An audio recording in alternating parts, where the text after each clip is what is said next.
It's Florida versus the NRA. The nation's top gun lobby not happy with state lawmakers who are taking a big step toward closing the so-called gun show loophole. Nightside Josh Adorowitz explains what is in it and what it could mean for gun rights in our state. So how angry is the NRA about this bill? This bill is nothing less than gun control on steroids.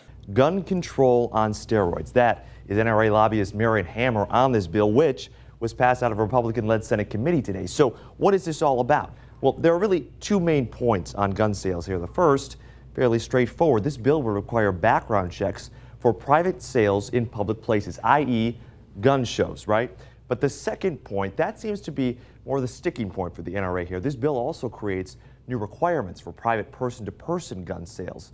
A seller would have to check a buyer's ID, have the buyer fill out a form recording the sale. That form would have a list of questions for the buyer, like, are they a felon? The form would have to be notarized, and then it's recommended the seller hold on to that form for the unforeseeable future, though it's not required. The NRA argues that is an awful lot of red tape. It appears to be an actual attempt to ban private sales through red tape and fear. But it still does not include a background check for those private sales supporters, we'll say. And in that regard, still doesn't go nearly far enough. Tonight, this bill's got a long way to go before becoming law. Josh, thanks so much. And right now you're telling us what you think about this on our 10 News Instagram page.